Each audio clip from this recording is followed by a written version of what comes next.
La réunion de plaidoyer de la 20e reconstitution des ressources de l'Association internationale de développement IDA s'est ouverte ce jeudi à Abidjan, en Côte d'Ivoire.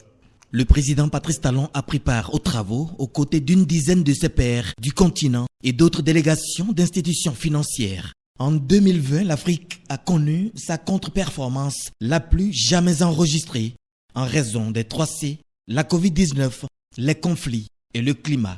D'où l'appel d'Alassane Dramane Ouattara à la solidarité. Beaucoup reste encore à faire pour surmonter cette crise qui, comme nous le voyons ces temps-ci, est globale, avec plusieurs cycles. En effet, moins de 3% de la population totale de l'Afrique a reçu une première dose de vaccin, contre environ 54% aux États-Unis et dans l'Union européenne.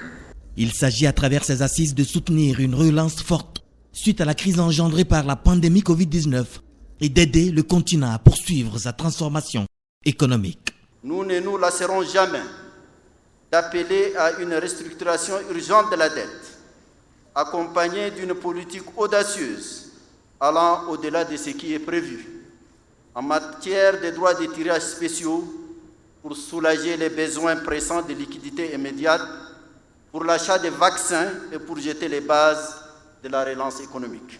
Les chefs d'État et de gouvernement et les chefs de délégation se sont ensuite retrouvés pour une session à huis clos portant sur les priorités de développement, l'impact de la Covid-19, le plan de relance économique, les besoins de financement des États, le rôle de l'IDA 20 et le partage d'expériences.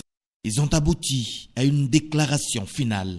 Nous réitérons notre appel lancé lors du sommet sur le financement de l'Afrique à Paris du 18 mai 2021 pour un soutien accru au continent en vue de mieux se reconstruire après la crise découlant de la pandémie Covid-19. B.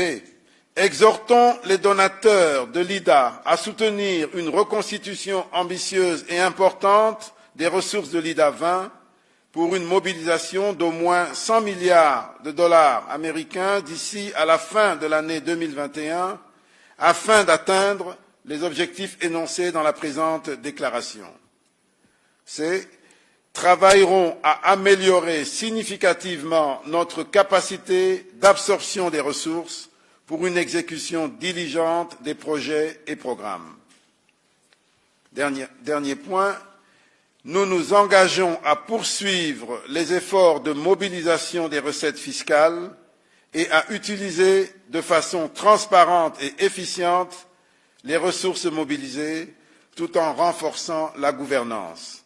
Je voudrais adresser encore une fois mes remerciements à mes pairs, à mes homologues, au groupe de la Banque mondiale et à l'ensemble des personnalités qui ont participé à cette importante journée de plaidoyer pour la qualité de nos échanges et aussi pour leur disponibilité. Les chefs d'État et de gouvernement ont ainsi mis fin à la rencontre avec l'espoir que les recommandations permettront de développer le capital humain, d'assurer la santé des populations, mais aussi et surtout le développement du secteur privé afin de créer des emplois et stimuler la croissance économique.